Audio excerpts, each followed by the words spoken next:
जैसे जेल चलाने के नियम एक बार मुझे पता चला कि क्या है, मैं एक बार गिरफ्तार हुआ, ऐसा तो होता रहता हम लोगों के साथ। जब ये गेट करार सही हुआ था तो एक अंग्रेज अधिकारी, एक यूरोपियन अधिकारी जिसका नाम था आर्थर डंकल, जिसने डंकल ड्राफ्ट बनाया था, वो भारत की यात्रा पे आया। हम लोग बहुत गुस्से में थे कि इसी आदमी ने देश का बंटाधार किया, सत्यानाश किया, गेट करार इसने सही करवाया, डंकल प्रस्ताव बनाया, इसको हम भारत में नहीं घुसने देंगे। तो हमने दिल्ली एयरपोर्ट पे उसकी पिटाई की थी। मैं थोड़ा अहिंसावादी हूं, लेकिन उस दिन मैंने अहिंसा छोड़ दी थी।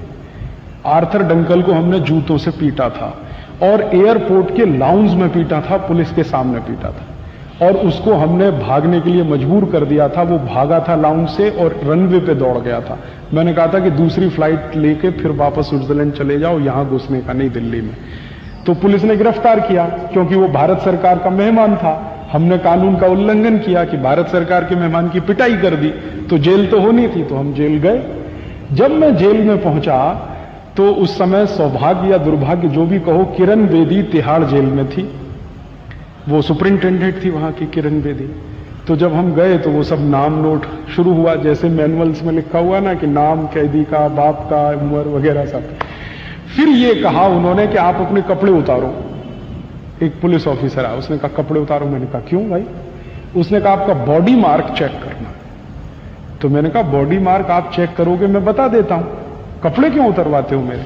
तो उसने कहा रूल है ये यहां का। मैंने कहा भाई बड़ा विचित्र है, तुम पूछ रहे हो, मैं बताता हूं मेरे बॉडी मार्क क्या है। मैं बताता हूं कि मेरी दाहिनी टांग पर तिल है, कि मेरे पैर में तिल है, कि मेरे कान के पीछे है या मेरी आंख के पीछे, मैं बताता हूं, तुम लिखो इसमें। उसने कहा नहीं साहब आप बताओ जरूर, लेकिन मैं आपके कपड़े उतरवाऊंगा और इसमें लिखा जाएगा कि मैंने कपड़े उतारे, चेक किया, तब वहां मुझे उनका बॉडी मार्क मिला। तो मैंने कहा मैं नहीं उतारूं तो उसने कहा कि मुश्किल हो जाएगी आपको भी मुझे भी। तो मैंने कहा मैं यहां आमरण अनशन पे बैठ जाऊं तो उसने कहा मेरी नौकरी चली जाएगी।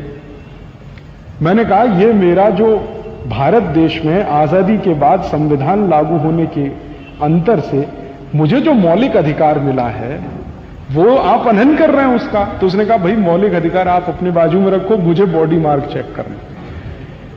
तो फिर मेरी जब मुलाकात हुई किरण बेदी से तो मैंने उनको पूछा ये बॉडी मार्क क्यों चेक करते हैं? तो उन्होंने कहा वो 1860 में कानून बना था, अंग्रेजों ने तय किया था, तो तब से चला आ रहा है बॉडी मार्क चेक। तो मैंने कहा मुझे वो मैनुअल पढ़ना है। तो उन्होंने कहा और क्या करोगे आप यहां आके, यही तो खुरापात करोगे, शांति से तो रहने नहीं दोगे। मैंने कहा आपने गलत आदमी को गिरफ्तार किया, अब आप मेरे जैसे आदमी को यहां रखेंगे तो कुछ तो सहन करना ही पड़ेगा आपको, नहीं तो मुझे रिहा कर दो आप। तो उन्होंने कहा वो तो जल्दी हो नहीं पाएगा। तो मैंने कहा मैनुअल्स मुझे देखने हैं कि ये 1860 में अंग्रेजों ने तय किया, तो क्यों तय किया? तो उसने बड़ी मेहनत की बेचारी ने, फिर वो लेके आई मैनुअल्स अगले दिन सवेरे।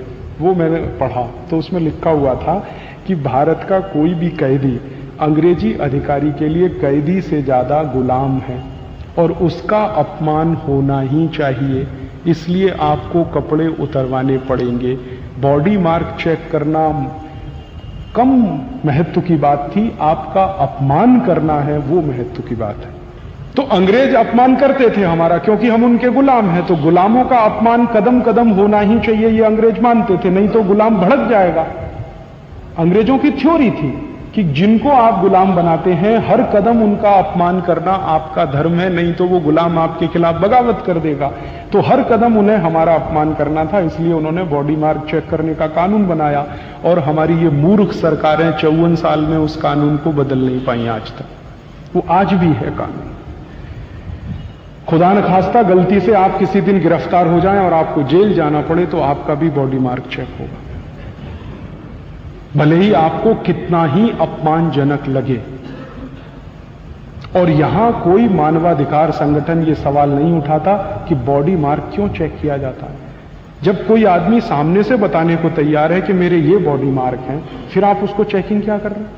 तो वो चेकिंग से ज्यादा आपके कपड़े उतरवा कर आपको नंगा करना, ये आपके लिए अपमान है और उनके लिए स्वाभिमान है। वो सिस्टम उन्होंने चलाया, वही हम चला रहे हैं पूरे देश में। नहीं बदला कुछ भी, जेल मैनुअल्स के एक भी कानून नहीं बदले गए इस देश में।